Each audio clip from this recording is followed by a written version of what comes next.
Hi guys, my name is Genevieve. Welcome to my YouTube channel. Today I will be talking to Nigerian nurses that wish to come over to the UK. Um, it's majorly the reason I created this channel because I already have a YouTube channel where I teach pregnant mothers and potential mothers. Um, but because of the questions people ask, not because they don't know what is how to migrate to UK, but there are other questions that they are asking, and there are other things they wish to know. Instead of constantly telling everybody, I'll tell this person this today, and tomorrow I'm telling another person the same thing. So the best thing is just to create a video for it so that everybody can see it. I know Nigerian nurses know how to come over to UK, what to do to come over to UK, and but this video is going to concentrate on what you should do first, based on my experience, what you should do first. And this is for all Nigerian nurses, not other nurses from other places. I don't know how it is done in other countries, but I think there are YouTubers that are doing justice to it. I know a lady from Ghana, Nane or Griselda. I don't know how to pronounce her last name, but she's doing justice to it. She's a nurse from Ghana, and she has been in the UK for over 3 or 4 years now. I think I saw her video when I was preparing to come over to the UK. So she's doing justice to nurses in in Ghana. I know some of the nurses from Nigeria are also doing justice to information relating to how to migrate to UK from Nigeria. But today what I'm talking about is the first thing you should do if you want to come over to the UK, based on my own experience. And the first thing you do is to get an international passport. That is the first thing you have to do. Of course, there's nothing you can do without this passport. You can't write any of the exams without your passport. So you have to get an international passport. I don't know how much it is now, but when I did get mine in 2020, it was about 50,000, yeah, because I had to pay what they call express. Even the express did not even come out when it's supposed to come out. I did it in February and it came out in May. I would say COVID contributed to it, but I paid for express so that it will come out as quickly as possible. So that's the first thing you do to get an international passport. Now, when Nigerian nurses get their international passport, the first thing they think about is going to write IELTS. Well, what I'll tell you is to first of all gather all your credentials, all your certificates from your school where you studied. You know, in Nigeria, I don't know about other schools, but where I schooled, most times people that come back for their certificates are just old women, not really old women, but old girls, old students that have graduated for like 5 years or 6 years. They're the ones that come back to look for their certificate, especially when they're looking for jobs with the government. They come back for their certificate, or when they want to travel abroad, or when they want to do anything, they'll start looking for their certificate. Usually, once you graduate, you just take your testimonial and to whom it may concern. That's what we call it, to whom it may concern, and then rush off to any work available. Sometimes you get your notification letter, notification of registration, and you start working. And that was the same case with me when I left the eastern part of Nigeria in 2019 to go over to Lagos to work. I just went with my testimonials, certificate of registration, notification of registration. Yes, that's it. I did not go with my what is it called? I did not go with my certificate. However, I went with my license, and that's it. So that's the case. All you have to do is just go back to your school, and sometimes it can be difficult to get this certificate back with the way the schools are operating. It's very difficult, and sometimes you just get frustrated. So the first thing you have to do is just get this international passport, and then get your credentials, all your certificates ready from school. Get your what is it called? Your license, your notification for license registration, get your certificate of registration, and that's it. And testimony and some other things, yeah. But these are the key that you have to get, and you start applying to National Midwifery Council UK. Don't go and start writing IELTS. That is not your problem. And start applying to National Midwifery Council UK. Now you apply to National Midwifery Council UK, you pay them £140, I guess. £140 or 200, I can't remember now, but I think they're about £140. I'll check on it and drop it in this video. And that's it. You pay that, and they send an email to National Midwifery Council Nigeria. Now this is where the problem lies. Personally, I had to wait longer than necessary. I did my I applied to National Midwifery Council UK in September 2020. They responded immediately and sent an email to National Midwifery Council Nigeria. From September 2020, it took them I don't know how many months, but I got verified in February 2021. You can check the gap. It's about 6 months. So I utilized that moment to prepare for my IELTS. So that's the same thing. But I know of a lecturer of mine who said she got verified after 1 week. I don't know how possible that can be with National Midwifery Council Nigeria, but she was verified after a week. So it depends. So what I tell people is just to make sure that you start your registration process first, and then when you are on the wait for your verification, you can start preparing for your IELTS. Sometimes you write your IELTS and your verification is not yet out. So just start with this process first before you think of preparing for your IELTS. Now, one thing I tell people is don't waste time writing IELTS 20 times. Pick a certain amount and pay an IELTS instructor to coach you very well. Personally, I got my coaching from the YouTube. There's a lady called Askia in YouTube. That was the lady I started out with.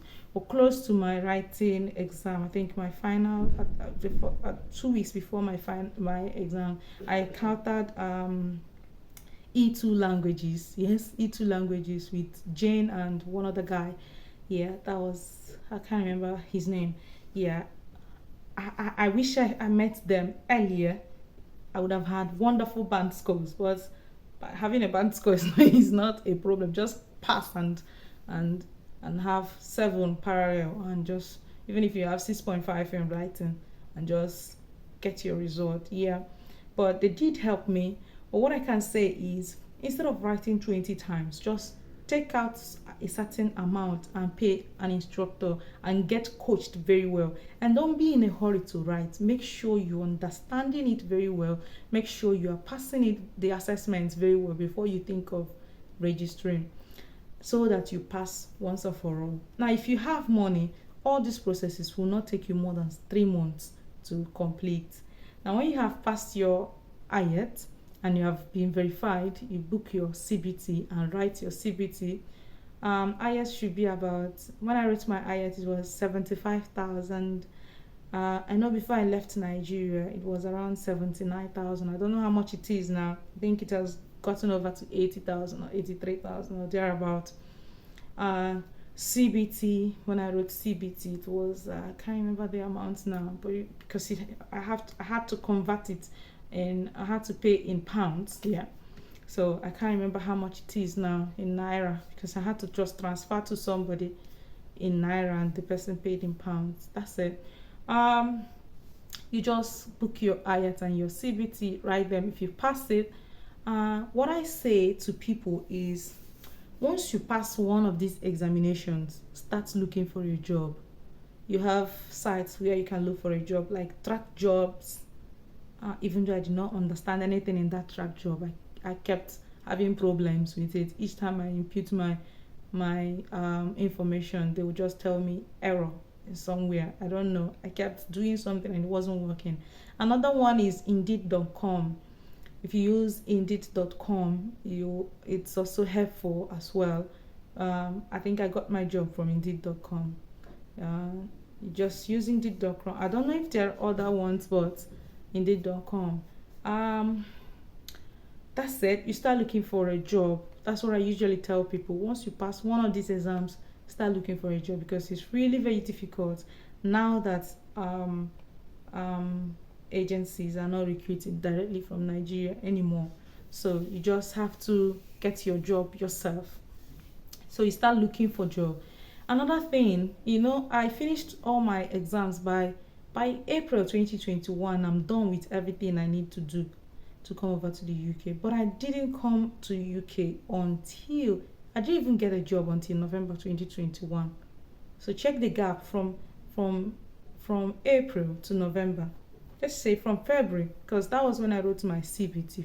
From February, yes, that was when I wrote my CBT. From February to November 2021, I didn't get a job. When one gets to the point of clicking, they will disappear. You won't see them again. It's not that I got to UK that they are all chatting me. I don't even know what to say to them. So you start looking for a job so that you will not have my experience. Okay, that's it. Once you get a job, just keep your money ready. Another thing that delayed me was doing my TB test. I booked a TB test because I was waiting for me to get a job, because in the TB test form you have to fill in your workplace. I didn't know that you can just book and wait. On the day of your test, you just fill it in. Now, I had to wait till when I get a job and I start booking. And when I got a job in November, first week of November, and I booked. I got a job ending of October, so I can't remember. I booked for the test, and they gave me 3 months after. I think in February 2022. That was when they gave me dates. I could not believe it. And I was staying in Lagos, so I had to book in Abuja. It means that I have to enter flight from Lagos to Abuja. Excuse me, just to do a test in Abuja. And it wasn't even difficult. Under 2 weeks, they gave me a date under 2 weeks.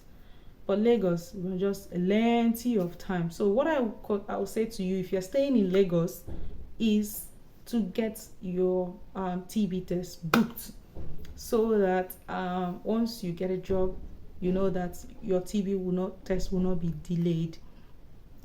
Right. Then your police clearance, that one is not a problem. You can do it that day and get it that day. So you have to do your police report, you have to do your TB test, and there's another money you need to pay, about £153 or £83 to National Military Council UK. I can't remember the actual amount now, but I know it's about that 153 or 183 thereabout. Yeah, you need to pay to National Military Council UK. Generally, what you have to spend before you come over to the UK, it's about 600,000 naira. Yeah, that's what you have to pay. The amount you need. But for people that their parents are wealthy or their partners are so wealthy, within 3 months they are over here. But for us, they have to save and save and save. Yeah, because I remember paying my £140 with my 2 months. Oh my God, these are stories now, but then it wasn't stories. Sometimes you borrow from friends, and when you get paid, and you pay them back and stuff like that. So if you have the money, it's not difficult. But what I tell people is, don't wait for when the money is complete. You can start up something. If you cannot save up money, you can start. There's something we call Ajo in Lagos. That is many people coming together to do contribution. many we may decide. The last one I did, it was 50,000 every month. That was the last one I did before I left Nigeria. Yeah, 50,000 monthly. So group of people will come together and do 50,000. Okay, I was doing 50,000. I was doing 25,000. I guess. Yeah. So everybody will come together and contribute 50,000. Let's say 5 people come together and contribute 50,000, and they'll give it to one person, and the person will solve her problem with that particular money. And for the next 5 months, she will be contributing to other people. So something like that. You can just call up your friends and everybody will join. People that you know that are working, not people that you know that will constitute nuisance. So you start contributing, and whatever you get, you use it for one particular project. Let's say you had 5 people contributing 50,000 and you take 250,000. It will help you get international passport. It will help you pay your £140 to National Military Council UK. It will help you pay National Military Council Nigeria. I think about 17,000 plus. But I had to pay extra 35,000 just to get it done quickly because I was getting desperate and nothing was happening. So you have to pay all these people. You have to write your exams. So I think 250,000 will go a long way. While you're waiting for verification, you can just gather all these things together and write your IELTS. Now, before the verification comes back, you have saved up another money. And one thing I will tell you is don't do the one that will break your hand. Don't be like me. I'll use all my salary and be doing a job and I'll be starving. Don't do the one that will just break your hand. Do the one you know that you pick out a certain percent. That's money you know that is for your savings, and use it and do a job. And you know that you're saving this money and you're saving it. So that's it. Once you have done all these things, you start packing your bags. You're ready to come over. Unless your employer is not going to sponsor you, then you know that your money will skyrocket to no longer be about 600,000, 700,000 to now. You have to pay for your visa, you have to pay for your flights and the likes of it. So that's it. I hope this is very helpful for you, and I wish you luck coming over. Bye for now.